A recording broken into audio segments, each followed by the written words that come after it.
Islam. Sampai sekarang ulama-ulama di Timur Tengah menegur mereka, meluruskan.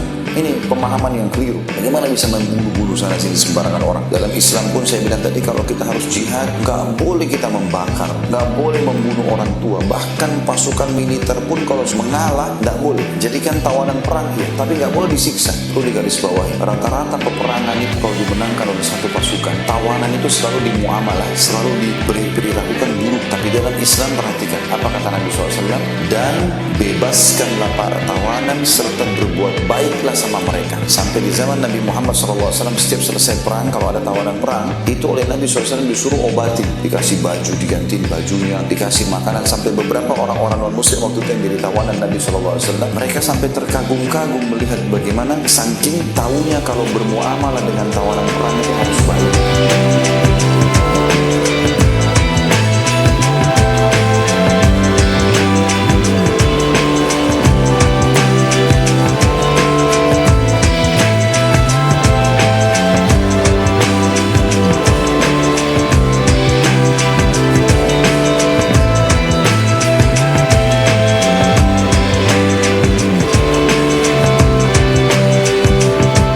Bahkan Nabi pernah menggambarkan tentang kaum Khawarij, orang-orang yang nanti di akhir zaman setelah Nabi wafat akan membunuh banyak kaum muslimin. Bukan mereka tidak paham agama, justru mereka sangat paham agama. Mereka mengerti Al-Quran. Mereka yang mengatakan bahwa kami la ilaha illallah, mereka mengatakan bahwa kami akan menegakkan khilafah Islamiyah. Kemudian mereka membunuh kaum muslimin hanya gara-gara nggak berbaiat. Itu terjadi di Irak, di Suriah. Di Suriah itu kaum mujahidin yang berpihak kepada kemanusiaan sudah menguasai 2/3 dari Suriah sebelum ISIS datang. 2/3 dari Suriah.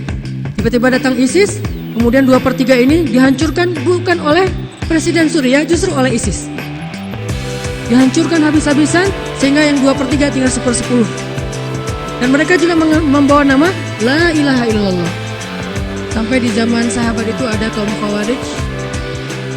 Mereka lagi duduk di atas jenazah kaum muslimin, bahkan diantaranya ada jenazah para sahabat yang digorok sama mereka, duduk di atas jenazah sambil membaca Al-Quran. Jenazah sahabat.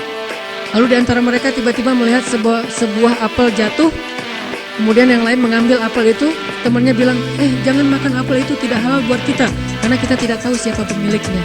Sementara mereka duduk di atas jenazah kaum muslimin yang ditumpahkan darahnya secara tidak halal. Ini klise sekali.